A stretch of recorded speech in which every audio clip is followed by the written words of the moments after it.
When's the last time you saw anybody with a beard get elected into national office? Tell us a little bit about BEARD PAC, what it stands for, and what gave you the idea to get it started. Well, BEARD PAC was something that my co-founder, Andrew Shapiro, and I had conceived actually for a while. And we had thought about, well, wouldn't it be great if there was a super PAC? Because, as you were right, it's been a long time since we've seen a president elected with a beard. The last president with a full beard that was elected was Benjamin Harrison in 1888. The last president to wear a full beard in office was Truman, only when he was on vacation. So you don't see individuals elected into national offices that sport a full beard. And we had that question, why is that? What turns people off from wearing a beard when running, even, we've noticed. And it's some level of perception, and we're not sure, because we see a lot of studies that say that oftentimes individuals with beards are perceived to be more trustworthy. But then we see, like de Blasio, he had a beard until he was running for mayor of New York.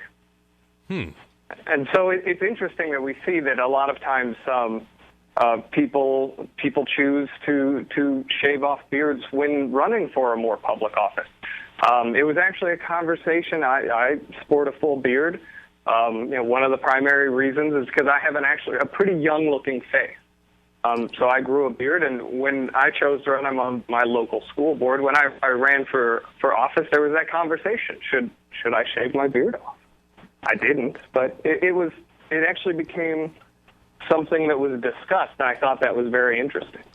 So what was your experience with it? Were you welcomed? Were you did people make comments about it saying you should shave it, or what? Oh, my mother's always making comments about that I should shave it.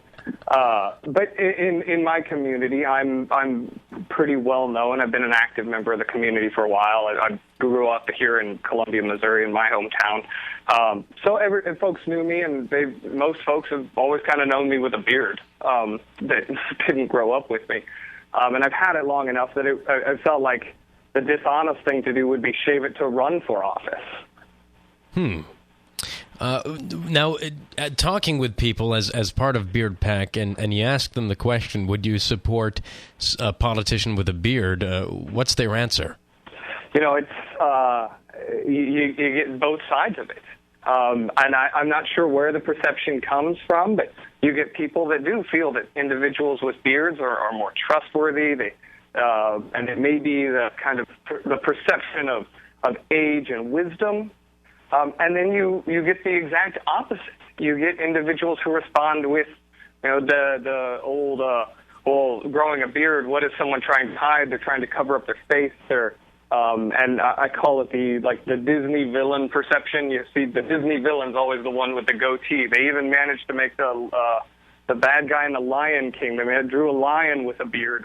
Yeah, that's true. Scar, yeah, he did have a beard. Now, why BEARD PAC? Why support? Are there any politics that go into supporting a bearded politician, or is it just if you have a beard, you got our support? No, obviously we're looking to support the candidates that we feel are moving forward, that are willing to cooperate, willing to work together. We're nonpartisan at BEARD PAC. The goal is to find individuals with beards that we feel are interested in working together. That's, I think, with a Congress with as low approval rating as it currently has nationally, I think all Americans are looking for individuals that are wanting to cooperate and solve problems. So we're not just blindly supporting bearded candidates, although we are looking for the individuals that are sporting beards. How many candidates have you supported since your inception? Well, since our inception, we actually got all our paperwork filed at a time where allowed us to we didn't realize we'd get so much national attention for BEARD PAC when we filed. We were hoping it would give us enough time to prep for these midterm elections. So at this time, we're really looking at the national candidates, and as we get through the primaries here within another month, we'll be looking towards those general elections in November putting our support there. All right. Now, there's sort of, I see it on Facebook all the time. I have friends, and I see it out on the street. People are growing out their beards, and I like to call it the Duck Dynasty revolution. But you know, it's becoming popular again, or so it seems. Is this good news for folks like yourself? Well, it's always, we've done a lot of research on this, and obviously a lot of research on this from a political side, and we found that it's cyclical. You know, there's an old story, and it's always kind of one of those, is this true or not? But the story of why President Lincoln grew a beard. He received a letter from a young girl who said she had 4 brothers, and 2 of them supported him outright for president, but the other 2 wouldn't support him unless he grew a beard. And it was because that was the time. And there's a lot of reasons potentially why, but a lot of historians put it for it was a show of nationalism to some extent.